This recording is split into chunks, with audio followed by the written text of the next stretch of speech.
नैनीताल जिलाधिकारी वंदना ने मंगलवार को नैनीताल से भवाली भीमताल रानीबाग तथा वापस रानीबाग से नैनीताल की सड़कों का स्थलीय निरीक्षण किया। निरीक्षण के दौरान जिलाधिकारी ने कहा कि एनएच एवं लोनिवी द्वारा जिन सड़कों पर पैच रिपेयर कार्य किया जा रहा है उसमें गुणवत्ता का ध्यान रखने हेतु निर्देशित किया। साथ ही सड़कों के किनारे जो निर्माण सामग्री रखी गई है उन्हें तत्काल निस्तारण करने के निर्देश दिए। निरीक्षण के दौरान उन्होंने संबंधित अधिशासी अधिकारी को निर्देश दिए कि वे अपने अपने क्षेत्रों की सड़क मार्ग की साफ सफाई के साथ ही मार्गाई की झाड़ी कटाई कार्य करना सुनिश्चित करें। उन्होंने कहा, सड़कों पर आवारा पशु जो घूम रहे हैं, जिन पशुओं पर टैग लगा है, उन पशु स्वामियों का चालान कर अवैध रूप से घूम रहे पशुओं को गौशालाओं में भेजना सुनिश्चित करें। उन्होंने कहा, सड़क पर बनी जल निकासी नालियों की साफ सफाई भी करना सुनिश्चित करें। इसके पश्चात जिलाधिकारी ने एनएच, लोनिवी व नगरपालिका अधिशासी अधिकारी के अधिकारियों के साथ संयुक्त रूप से नैनीताल भवाली मस्जिद तिराहे एनएच रोड व भवाली बाजार से घोड़ाखाल मंदिर रोड का निरीक्षण किया। उन्होंने एनएच के अधिशासी अभियंता को सख्त आदेश देते हुए कहा कि भवाली मस्जिद तिराहे से घोड़ाखाल मंदिर तक की सड़क का कार्य तत्काल प्रभाव से प्रारंभ करने के निर्देश दिए। साथ ही सड़कों में पड़े गड्ढों को भरने के लिए गुणवत्ता का विशेष ध्यान रखा जाए और कार्यों में तेजी लाने के निर्देश दिए। जिलाधिकारी ने भवाली नगर पालिका ईओ को निर्देश दिए हैं कि सड़कों के किनारे पड़े मलबे व कूड़ों के साथ नाली की सफाई आज ही करवाना सुनिश्चित करें। भवाली कोतवाली के पास बने शौचालय की साफ सफाई के लिए कर्मचारी को तैनात करने के भी निर्देश दिए। उन्होंने कहा कि नैनीताल के पर्यटन सीजन से पहले सड़कों के गड्ढे भरने सहित चौराहों को चौड़ा करने के लिए प्रशासन जुट गया है। जिलाधिकारी वंदना सिंह ने आज भवाली भीमताल होते हुए काठगोदाम भीमताल चौराहे और जोलीकोट तक सड़कों व चौराहों का निरीक्षण किया। इस दौरान जिला अधिकारी ने लोक निर्माण विभाग और नेशनल हाईवे के अधिकारियों को सख्त निर्देश देते हुए कहा कि जल्द से जल्द सड़कें गड्ढा मुक्त हो जानी चाहिए। पीडब्ल्यूडी के सभी डिविजन्स को हमने मानसून के बाद सड़कों में पैच रिपेयर के निर्देश दिए थे, जिसके क्रम में पिछले 3-4 दिन से पीडब्ल्यूडी के सभी डिविजन्स ने अपनी अपनी सड़कों पर पैच रिपेयर के काम शुरू किए हैं। तो आज उन्हीं वर्क्स का स्थलीय निरीक्षण हमने रखा था। आज नैनीताल से लेकर भवाली भीमताल वाला जो पूरा पैच है, जिसमें पीडब्ल्यूडी प्रांतीय खंड एनएच की रोड पड़ती है, उसको हमने एक बार इनका जो कार्य चल रहा है वो देखा है। उसमें गुणवत्ता में सुधार करने के निर्देश दिए हैं। कुछ जगह पे जहां काम अभी शुरू नहीं हुआ है वहां काम तत्काल प्रारंभ करने के लिए निर्देशित किया है। इसके बाद भवाली भीमताल वाली जो रोड रानीबाग तक आती है, उसमें क्योंकि कुछ स्थानों पर ज़्यादा स्थिति खराब है, तो कुछ एरियाज़ में तो पैच रिपेयर वर्क से ही विभाग उसको ठीक करेगा। 3-4 पैच ऐसे हैं जहां गड्ढा मुक्ति का या पैच रिपेयर का जो काम है उससे रोड ठीक नहीं होगी, तो उसको 4-5 किलोमीटर का पैच है, उसको पूरा रिन्यू करना पड़ेगा। उसके लिए भी विभाग को निर्देशित किया है। साथ में रानीबाग जंक्शन में जो तात्कालिक प्रकृति के काम एनएच को कराए जाने हैं, उनका लगभग 20 लाख का डीपीआर विभाग ने तैयार किया है, तो उसमें हमने काम शीघ्र प्रारंभ कराने के लिए निर्देशित किया है। जो अल्टरनेट ब्रिज रानीबाग जंक्शन पर बनना है उसकी भी डीपीआर अभी तैयार हो गई है, जिसमें कुछ आपत्तियां लगाई हैं और विभाग उसको सुधार कर रहा है। तो 10 दिन के अंदर अंदर वो भी विभाग को हमने फाइनल करने के लिए निर्देशित किया है, ताकि पर्यटन सीजन से पहले हम ये जंक्शन इम्प्रूवमेंट वाला काम भी करा पाएँ।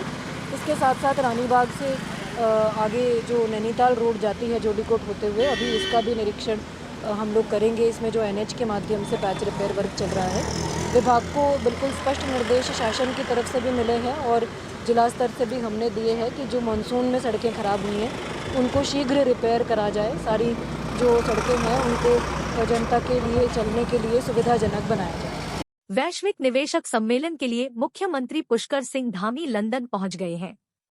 इस मौके पर उत्तराखंड के प्रवासियों ने पारंपरिक वाद्य यंत्रों के साथ सीएम का भव्य स्वागत किया।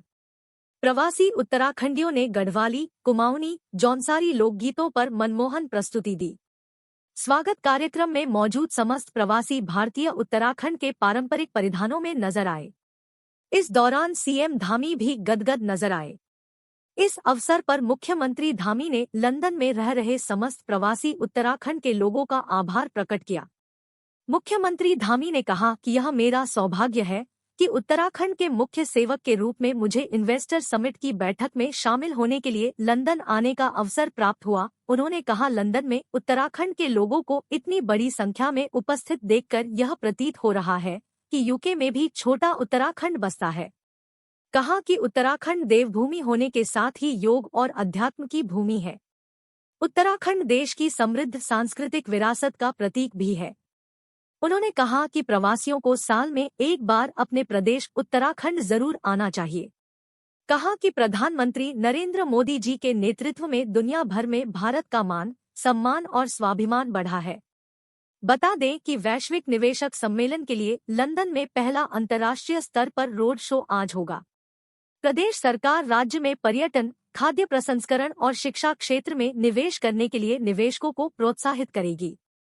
दिसंबर में प्रस्तावित वैश्विक निवेशक सम्मेलन में प्रदेश सरकार ने 2.50 लाख करोड़ निवेश का लक्ष्य रखा है। राष्ट्रीय और अंतर्राष्ट्रीय स्तर पर रोड शो में प्रदेश सरकार निवेशकों को औद्योगिक नीतियों में दी जाने वाली वित्तीय सुविधा और निवेश संभावनाओं पर प्रोत्साहित करेगी। 27 सितंबर को बर्मिंघम में रोड शो होगा। बता दें कि लंदन के बाद अक्टूबर माह में सिंगापुर, ताइवान, दुबई में अंतर्राष्ट्रीय रोड शो होंगे।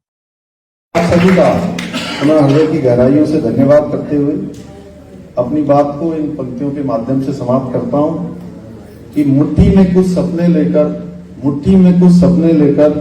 भरकर जेबों में आशाएं, दिल में है अरमान नहीं, कुछ कर जाएं। मंत्री पशुपालन, दुग्ध विकास, मत्स्य पालन, गन्ना विकास एवं चीनी उद्योग, प्रोटोकॉल, कौशल विकास एवं सेवायोजन सौरभ बहुगुणा द्वारा सर्किट हाउस पौड़ी के सभागार में जिला स्तरीय अधिकारियों की विभागीय समीक्षा बैठक में दिए। मंत्री ने पशुपालन विभाग को निर्देशित किया कि ग्रामीण क्षेत्र की भांति कोटद्वार में भी गोट वैली डेवलप करें। उन्होंने गंगा गाय योजना के अंतर्गत जनपद में अनेक स्थानों पर दुग्ध क्लस्टर विकसित करने के निर्देश दिए। उन्होंने जिला विकास प्राधिकरण में आवासीय मैप की पेंडेंसी को कम करने के लिए बेहतर मैकेनिज्म बनाने के निर्देश दिए। गौशाला निर्माण की डीपीआर में तेजी लाते हुए वहां पर पशुधन को तेजी से शिफ्ट करने को कहा। मंत्री ने इस दौरान यह भी कहा कि पशुपालन, मत्स्य और डेयरी विभाग के अंतर्गत लोगों के जीविकोपार्जन और कल्याण से संबंधित योजनाओं का अधिक से अधिक प्रचार प्रसार करें। उन्होंने डेयरी विभाग को जनपद के विभिन्न क्षेत्रों में योजनाओं का लोगों को अधिक से अधिक लाभ देने के लिए शिविर लगाने के निर्देश दिए तथा समस्त औपचारिकताओं से अवगत कराने के बारे में भी जानकारी देने को कहा। मंत्री ने जिला अधिकारी को निर्देशित किया कि डेयरी विभाग, पशुपालन और मत्स्य विभाग की योजनाओं में प्रगति लाने के लिए उसकी प्रत्येक माह अनिवार्य रूप से समीक्षा बैठक आयोजित करते हुए प्रगति में तेजी लाएं। मंत्री ने जनपद में मत्स्य विभाग द्वारा किए जा रहे बेहतर कार्यों की सराहना करते हुए कहा कि बेहतर कार्यों को जनता के बीच में अधिक से अधिक प्रसारित करे ताकि अन्य लोगों को भी प्रेरणा मिले और वे भी इसको रोजगार का माध्यम बना सके। इस दौरान बैठक में स्थानीय विधायक राजकुमार पोरी, जिला पंचायत अध्यक्ष शांति देवी, जिला अधिकारी डॉक्टर आशीष चौहान, मुख्य विकास अधिकारी अपूर्वा पांडे, नगर पालिका अध्यक्ष यशपाल बेनाम, उप जिला अधिकारी इलागिरी, सुषमा रावत सहित विभिन्न विभागीय अधिकारी उपस्थित थे। इंटीग्रेट किया है। इसके अलावा सर हम लोग व्यास घाट में एनुअली अपना हैंगिंग फेस्ट करते हैं जो भी अक्टूबर में हम लोग प्लान करेंगे सर। तो सर फिश फार्मिंग यही फोकस है सर, पॉलीलाइनर पॉन्ड्स के ऊपर और बायोफ्लॉक के ऊपर। अभी तक हम कितने देखिए, मेरी कोशिश रहती है कि जिस भी ज़िले में जाऊँ सबसे पहले अपनी कार्यकर्ताओं की बैठक में और जो समस्याएं उनकी वो ज़िले की बताएं या अपनी विधानसभा की बताएं। उसके बाद मैं अधिकारियों की मीटिंग लेता हूँ, उनकी समस्याओं को अधिकारी के सामने रख के उनका निस्तारण की हम कोशिश करते हैं। कुछ हमारे विभाग हैं जैसे पशुपालन विभाग हो गया या दुग्ध। सबसे बड़ी समस्या हमारे को आज दुग्ध विभाग में मिली है क्योंकि मैं कोटद्वार में था, लैंसडाउन में था, आज पौड़ी में हूँ। वहाँ पे जो हमारी योजनाएं हैं मुझे लगता है कि वो पब्लिक तक नहीं पहुँची हैं।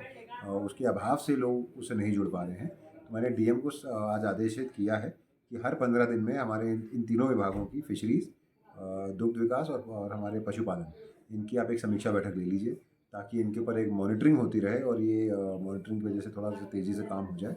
तो डीएम ने मुझे अश्योर किया है कि हर 15 दिन में वो एक हमारी विभागों की समीक्षा बैठक लेगी।